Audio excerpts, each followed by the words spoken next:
ఒక్క నియోజకవర్గం 3 ఎన్నికలు 3 అభ్యర్థులు మారారు. అయినా ఫలితం మాత్రం మారలేదు. ఆ పార్టీకి కలిసి రాలేదు కూడా. ఈసారైనా గెలుపొస్తుందో లేదో కూడా తెలియదు. రాజకీయ చైతన్యానికి మారుపేరు. అందులోనూ ఆ నియోజకవర్గం టీడీపీ అడ్డా. అక్కడ గత 3 ఎన్నికల్లో సైకిల్ పార్టీదే హవా. ఇంతకు ఆ నియోజకవర్గం ఎక్కడుంది? అక్కడ ఒక్కసారైనా గెలవాలని వైసీపీ ఆరాటపడుతోంది. సైకిల్ పార్టీకి పోటీ ఇస్తా అంటున్న ఆ నాయకుడు ఎవరు? ఎమ్మెల్యేగా గెలిచి అధినేతకు గిఫ్ట్ ఇస్తానంటున్న యువనేత ధీమా ఏంటి?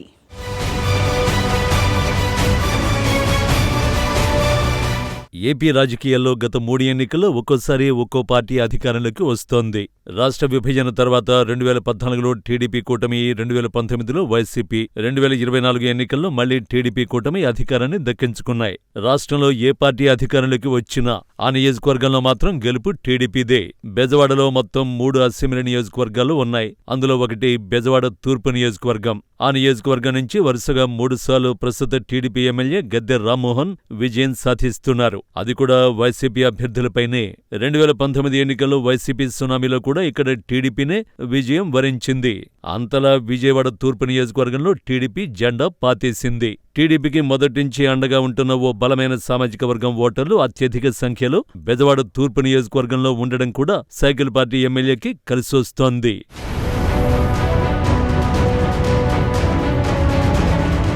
2014 నుంచి 2024 వరకు టీడీపీతో వైసీపీ 3 సార్లు తలపడింది.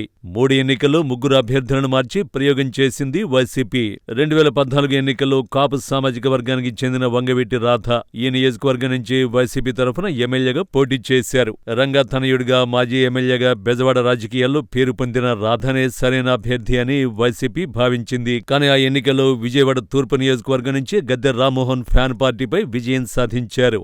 2019 ఎన్నికల నాటికి రాజకీయ సమీకరణలు మారే.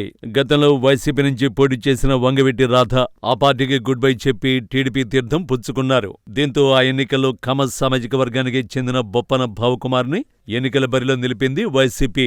అయినా ఫలితం మాత్రం మారలేదు. మళ్లీ టీడీపీ అభ్యర్థి గద్దె రామ్మోహన్ విజయం సాధించారు. 2019 నుంచి 5 ఏళ్లు అధికారంలో ఉన్న వైసీపీ ఆ నియోజకవర్గంపై ప్రత్యేక దృష్టి పెట్టింది.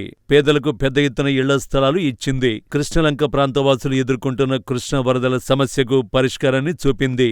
అన్నింటికీ మించి విజయవాడ రాజకీయాల్లో మంచి పట్టున్న మాజీ మంత్రి దేవినేని నెహ్రూ తనయుడు దేవినేని అవినాష్ ను జగన్ గత ఎన్నికల బరిలో నిలిపారు. ఒకవైపు దేవినేని అవినాష్ కి సొంత సామాజిక వర్గం, మరోవైపు నెహ్రూ అనుచరగణం పెద్ద ఎత్తున కలిసి వచ్చే అవకాశాలు అని అంతా భావించారు. అయినా టీడీపీ కూటమి సునామీలో ముచ్చటగా 3వ ఫ్యాన్ పార్టీకి నిరాశ తప్పలేదు.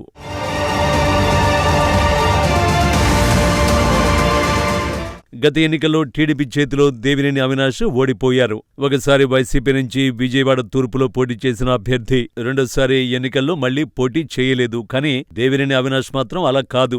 గత ఎన్నికల్లో వచ్చిన ఓటమికి నిరాశ చెందకుండా తిరిగి విజయవాడ తూర్పు నియోజకవర్గంలో పార్టీని బలోపేతం చేసేందుకు కృషి చేస్తున్నారు. ప్రతి ఇంటి గడప తడుతున్నారు. వైసీపీ హయాంలో జరిగిన అభివృద్ధి, సంక్షేమాన్ని గుర్తు చేస్తున్నారు. అలాగే కూటమి ప్రభుత్వ వైఫల్యాలను నియోజకవర్గ ప్రజలకు వివరిస్తున్నారు. ఒకవైపు నియోజకవర్గంలో పట్టు కోసం పనిచేస్తూనే ఇంకోవైపు ఎన్టీఆర్ జిల్లా అధ్యక్షుడిగా బాధ్యతలు నిర్వహిస్తున్నారు. ఒక్క ఎమ్మెల్యే సీటు కూడా లేని ఎన్టీఆర్ జిల్లాలో తిరిగి పార్టీకి పూర్వ వైభవం తెస్తామంటున్నారు. ఇదంతా బాగానే ఉన్నా వచ్చే ఎన్నికల్లో అయినా విజయవాడ తూర్పు నియోజకవర్గంలో వైసీపీ విజయం సాధిస్తుందా అంటే ఇప్పుడు చెప్పలేమని అంటున్నాయి ఫ్యాన్ పార్టీ వర్గాలు. అయితే దేవినేని అవినాష్ మాత్రం ఈసారి సొంత సామాజిక వర్గంతో పాటు ఎస్సీ, బీసీ, మైనారిటీ వర్గాలు, ఇతర సామాజిక వర్గాల అండ తనకే దక్కుతుందని అంచనా వేస్తున్నారు. వచ్చే ఎన్నికల్లో ఎలాగైనా ఈ నియోజకవర్గం నుంచి విజయం సాధించాలని పట్టుదలగా పనిచేస్తున్నారు.